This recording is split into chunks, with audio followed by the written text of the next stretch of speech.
de presentar a nuestra primera ponente, que es la doctora Elena Zambrano. Ella es química, farmacéutica y además con doctorado en ciencias.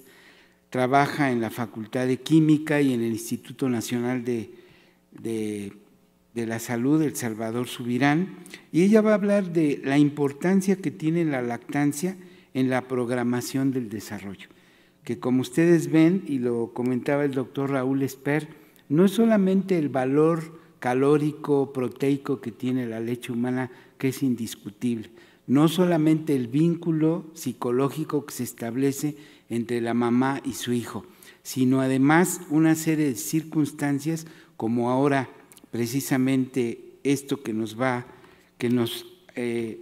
junta el día de hoy para hablar de aspectos inmunológicos que están ligados con la microbiota y que cada vez entendemos mejor. Y ahora sabemos que no solo la mamá que tenga una flora en la boca o en la vagina, sino que también interviene la placenta, el líquido amniótico, el cordón umbilical, la vía de nacimiento y una serie de circunstancias que modifican y van a determinar el pronóstico de este recién nacido.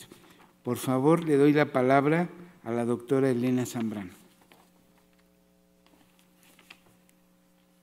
Gracias.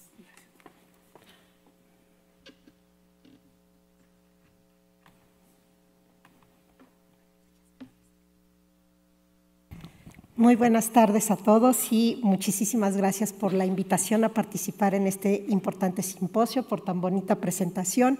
Y bueno, yo voy a hablar de la importancia de la lactancia en la programación del desarrollo. Y bueno, como ya se dijo ahorita, el fenotipo no nada más está dado por los factores genéticos, sino que existe una fuerte influencia ambiental, sobre todo en etapas tempranas del desarrollo. El fenotipo es la interacción entre los genes y el ambiente, a lo cual actualmente se le llama los orígenes del desarrollo de la salud y la enfermedad, DOHAT por sus siglas en inglés, pero que de una forma más coloquial, aunque no sea tan científica, también se le llama los primeros 1000 días de la vida. Y me gusta decir los primeros 1000 días, aunque no cubre la parte del desarrollo de ni la pubertad ni las células germinales, pero porque muchos de los científicos que trabajan en DOHAT se focalizan en el embarazo, en la gestación, y no, también la lactancia tiene un papel preponderante. Entonces, la nutrición del feto es a través de la placenta, pero la nutrición del neonato es a través de la leche materna. Y en México, la lactancia exclusiva en los primeros 6 meses de vida ha aumentado afortunadamente, pero sigue estando muy baja, sigue estando en menos del 30%. La Organización Mundial de la Salud dice que la lactancia materna debe de ser exclusiva y a libre demanda en los primeros 6 meses de vida y luego complementaria hasta los 2 años. Yo pienso que las mujeres de todo el mundo que son mamás, las mexicanas definitivamente, la tenemos muy difícil para cumplir esto que la Organización Mundial de la Salud dice, porque a los 3 meses en México tenemos que regresar a trabajar y la mayoría de los trabajos, de los centros de trabajo, no tienen salas de lactancia en donde se pueda extraer la leche. Entonces, la mujer, por más que quiera, se va a ir disminuyendo la cantidad de producción de leche. Los beneficios de la lactancia materna, como ya se dijo, son muy importantes independientemente de la comunicación afectiva entre la madre y el hijo. Hay muchos beneficios en la madre, desde que pierde peso, mejor metabolismo, es mucho más barato, más práctico. Al neonato no se diga, tiene muchas ventajas de que es la alimentación ideal y que los probióticos, los prebióticos, etcétera. Pero hay muchos factores que afectan a la producción de esta leche. Dentro de los factores está la edad, la genética, la vía de nacimiento, la etnia, la salud materna, qué etapa de la lactancia. Hay muchas situaciones que cambian el tipo de leche. Por ejemplo, el índice de masa corporal se dice que afecta la concentración de la leche. Las mujeres que tienen sobrepeso, en su leche hay un desbalance entre los ácidos grasos poliinsaturados de cadena larga, que son tan importantes para el desarrollo neurológico, y las mujeres que tienen obesidad, su leche tiene una mayor concentración de grasa, hay cierto tipo de citocinas y hormonas que se afectan en el estatus metabólico materno y que finalmente afectan a la leche. Pero también hay otros estudios que dicen que no hay ninguna asociación entre la dieta materna y la composición nutricional de la leche. Entonces yo me pregunto por qué hay tanta disparidad en los datos. Y probablemente es la forma en que se toma la muestra, las condiciones de tomar la muestra, de tal forma que sí necesitamos científicos que hagan una buena pregunta de investigación y que todo esté encaminado a una toma de muestra adecuada y publicar lo que se está obteniendo. Por ejemplo, la leche humana, su composición es variable al principio que al final. Al principio es más para satisfacer la sed, al final es más para satisfacer el hambre, y está dividida en calostro del día 0 al 4, la leche de transición del 5 al 14, la leche madura que es arriba de 15, y es un continuo. Entonces, la pregunta de investigación debe de hacerse para saber si necesito, en qué momento de la lactancia tomar la muestra, vaciar por completo el seno para tener todo, si tiene que estar en ayunas o no, si es en la mañana o en la noche, y todo va a ir alrededor de la pregunta de investigación. Ahora, sabemos que tanto la desnutrición materna como la obesidad materna conllevan a la predisposición de enfermedades metabólicas en los hijos, a que haya una predisposición a la obesidad. Y para la gestación se han establecido muchos mecanismos, dentro de los cuales está que en ambas situaciones, que son dos extremos diferentes, tanto la desnutrición como la obesidad materna, hay un flujo sanguíneo úteroplacentario disminuido, lo que genera menos nutrientes, menos glucosa, menos oxígeno, y todo esto va a generar que se incremente el estrés oxidante y las especies reactivas de oxígeno, y con la mitocondria en retroalimentación, el incremento de glucocorticoides, los cuales son muy importantes para la programación del desarrollo, si se incrementan de más, para una programación negativa. Y bueno, esto pues sucede en el embarazo. En la lactancia no se ha estudiado bien a bien el papel que juegan los glucocorticoides. Un grupo de trabajo del doctor Hinz estudió la concentración de cortisol en la leche de los macacos y se dio cuenta que entre más alta era, las crías eran más nerviosas e inseguras. Con base en esto nosotros hicimos, aunque nosotros trabajamos con ratas, hicimos un pequeño piloto de un estudio humano utilizando muestras del Hospital General Dr. Enrique Cabrera, de las muestras en el Instituto Nacional de la Nutrición y del Hospital Materno Infantil Guadalupe Victoria, y obtuvimos, y también por las redes sociales, muestras desde calostro hasta 4 años, mujeres que a los 4 años todavía seguían amamantando. Y nada más para contestar la pregunta de investigación del cortisol, ¿cómo estaba el cortisol en estas mujeres? Porque ya queríamos estudiar la obesidad, el sobrepeso. Pues lo primero era establecer qué pasa con el cortisol en la leche. Por ejemplo, los sucedáneos y las fórmulas no tienen cortisol, no tienen hormonas. Entonces, todas estas carentes son importantes, por lo cual es mucho mejor dar leche materna. Entonces, cuando por fin logramos establecer la concentración de cortisol en la leche, porque no hay ensayos, los datos dan muy disparejos dependiendo de cómo se haga, desde ahí tenemos que trabajar en estandarizar los métodos para cuantificar, pudimos ver que el cortisol en suero es mucho más alto en el calostro, en el suero de las madres durante la etapa de calostro, luego tantito la transición parecido, y a partir de la leche madura es muy parecido. En la leche pues encontramos el patrón muy semejante, más alto en calostro, luego baja en transición y luego la leche madura tiene la misma concentración de cortisol. Pudimos encontrar una correlación positiva entre cortisol en sangre y cortisol en la leche, y esto nos está hablando que el cortisol se incrementa con el estrés. Una mujer estresada tiene más cortisol y esto pasa a través de la leche. Pero para poder tener experimentos controlados, nosotros usamos los experimentos con animales de experimentación. Los más usados son los primates no humanos, la oveja y los roedores. Nuestro grupo de trabajo utiliza la rata Wistar como modelo experimental. Tenemos 2 modelos, el de la restricción proteínica materna y el de la obesidad materna, y luego estudiamos a las crías. Importante decir que cualquier efecto negativo se debe a la dieta materna, dado que las crías desde el destete son alimentadas de la misma forma. Bueno, la glándula mamaria, la mujer tenemos 2 glándulas mamarias, la rata tiene 10 glándulas mamarias, pues porque además tiene más crías, y podemos ver aquí una histología de una glándula mamaria virgen, en el caso de la rata, como tiene mucho tejido adiposo, poco tejido parenquimal.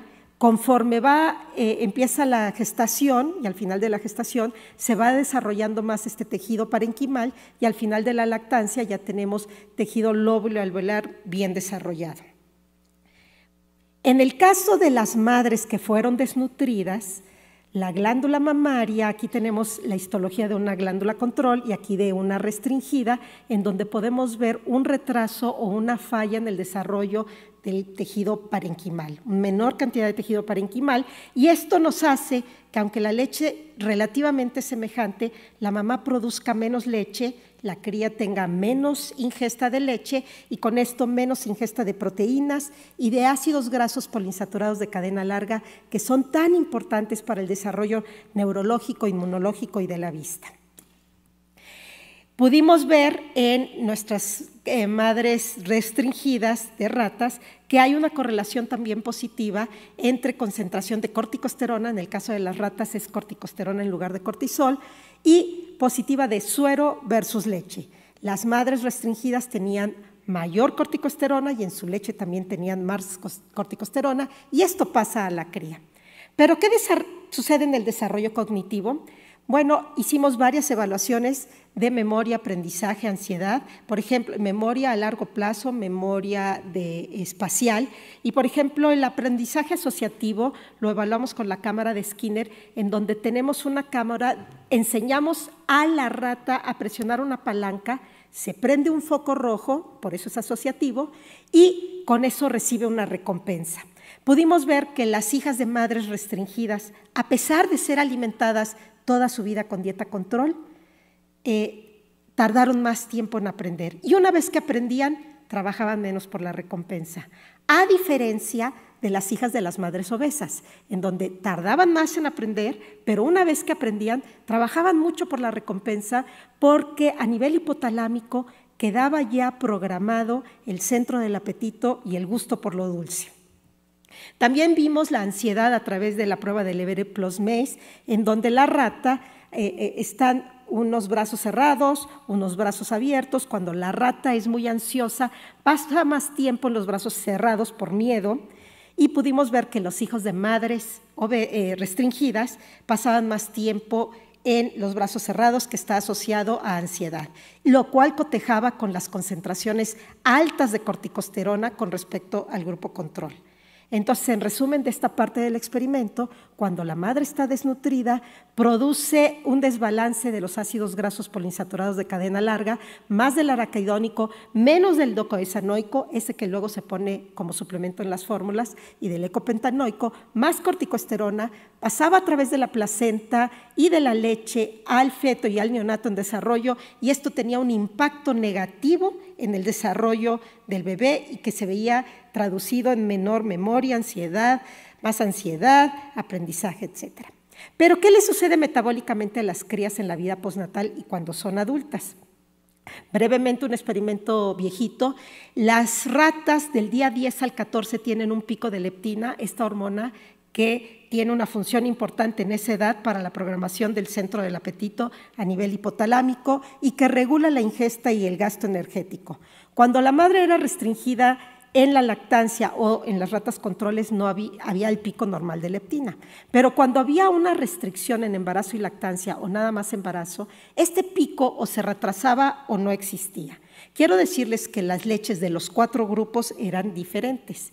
¿Y esto en qué se tradujo? Se tradujo que las crías que nacieron de madres restringidas nacían más pequeñas, pero para el final de la lactancia ya habían alcanzado su peso normal y para la vida adulta y cuando ya eran viejas pesaban mucho más. Y como una imagen dice más que 1000 palabras, les muestro estas 2 primas hermanas, la misma abuela, mamás hermanas. La única diferencia fue el tipo de dieta durante la gestación.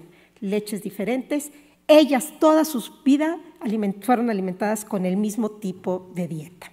Entonces, generamos resistencia a la leptina y problemas metabólicos que cuando analizamos, por ejemplo, el tejido adiposo, en el tejido adiposo tenemos adipocitos muy chiquitos, chiquitos, medianos, grandes, súper grandes, y que cada uno cumple una función fisiológica diferente. Y que pudimos ver que dependiendo del tipo de lactancia que habían tenido, había una mayor abundancia de los adipocitos grandes, que son los que almacenan energía, y menos de los chiquitos, que son los que se están diferenciando. Esto se tradujo en problemas metabólicos posteriores. Y brevemente platicar un poquito de la obesidad materna. Muchos estudios clínicos, epidemiológicos y con animales de experimentación han demostrado que la obesidad materna conlleva a problemas metabólicos en la cría. La leche, cuando ordeñábamos a nuestras ratas, las leches eran extremadamente espesas, mucha grasa en el tejido, la glándula mamaria, y muy espesa, muy cremosa, muy grasosa, y con poco ácidos grasos DHA, el docosahexaenoico y el eicosapentaenoico, que son tan importantes para el cerebro. Pero bueno, lo que hicimos todas las pruebas conductuales y pues sí, tenían problemas, más ansiedad, pero cuando a estas mamás las suplementábamos con ácido docosahexaenoico, resultaba que aunque la leche sí era más grasosa, las letras diferentes son que son diferentes entre los grupos. Tenemos el grupo control con DHA, las que tienen una dieta alta en grasa y alta en grasa con DHA. Y entonces, aunque la leche tenía más grasa, aún suplementada con DHA, la cantidad de araquidónico, o sea, para proporcionar el omega 6, omega 3, sí se lograba disminuir. El eicosapentaenoico no se recuperaba, pero obviamente el docosahexaenoico sí se recuperaba. En términos de corticosterona, también teníamos un grado de recuperación y teníamos entonces a las madres con menos corticosterona y por lo mismo menos en la leche. Y a la hora de evaluar las conductas, pues pudimos ver que sí, las hijas de madres obesas son más ansiosas, pero si la mamá la suplementábamos, dejaba de ser tan ansiosa. Y esto lo podíamos traducir también en términos de corticosterona. Total que la obesidad materna conlleva a que la cría sea más ansiosa, tenga problemas de memoria, de aprendizaje, pero si la mamá es suplementada, pues si bien no se recuperaba por completo en todo, sí obteníamos crías con menor ansiedad, mejor aprendizaje y mejor memoria. Y bueno, algo importante comentar aquí es que la obesidad materna disminuye la sobrevida en las crías. No así nos pasó con la restricción proteínica, pero con la obesidad sí. En nuestro grupo de trabajo, las ratas viven normalmente más de 850 días, pero las hijas de madres obesas con dificultad alcanzan los 650 días. Y el problema no nada más es que viven menos, el problema es que viven menos y con menos calidad. Entonces, toda la importancia que tiene el correcto cuidado desde los inicios. De tal forma que podemos resumir que la desnutrición materna, así como la obesidad materna, conllevan a problemas metabólicos maternos y además entre cada embarazo, cuando hay obesidad, van aumentando de peso y el problema se va agrandando más. Y todo esto genera cambios en la composición de la leche. A veces los macronutrientes no se ven tan afectados, pero también hay micronutrientes. Cambia la microbiota, todo cambia y esto queda establecido desde etapas tempranas del desarrollo. Y esto conlleva a que las crías tengan una mayor prevalencia de obesidad y problemas metabólicos, así como ansiedad, problemas de aprendizaje y memoria. Y no hablé de los problemas de desarrollo sexual y reproducción, pero también queda afectado. Casi el sistema que hemos estudiado queda afectado. Pero un mensaje que sí quiero dar, que es muy importante, porque a veces dicen, no, entonces si tengo obesidad no voy a amamantar, o si estoy demasiado flaquita no voy a amamantar, y si estoy estresada porque mi jefe me grita todo el tiempo no voy a amamantar. No, la mejor opción sigue siendo la leche materna. Ahora, la mujer está en toda la libertad de decir, no puedo, no quiero, eso es diferente, pero la mejor opción siempre será la leche materna y no quiero dejar un mensaje erróneo. Y también decir que la lactancia es una ventana crítica del desarrollo y por lo mismo una ventana de oportunidad. Y si queremos entonces buscar medidas de salud pública, es importante que como sociedad y que haya políticos bien asesorados por científicos que pongan medidas de salud pública que permitan a la madre poder amamantar como se debe. Y si no, poderse extraer la leche. Pero necesitamos todos como sociedad cambiar esto. Cuando una mujer está embarazada y amamantando, la sociedad entera estamos embarazados y amamantando. Por último, bien importante, dar las gracias al grupo al que pertenezco. Todos somos muy entusiastas, todos trabajamos en DOJAD, cada uno ya es especialista en diferentes cuestiones. Sobre todo, agradecer a mi muy querido asesor internacional, el doctor Peter Nathaniels, que fue quien me ayudó a arrancar esta línea de investigación, promover nuevamente el Congreso DOJAD, que será el internacional, lo vamos a tener en Latinoamérica, en Buenos Aires, en septiembre del 2025. Y muchas gracias y quedo atento a sus preguntas.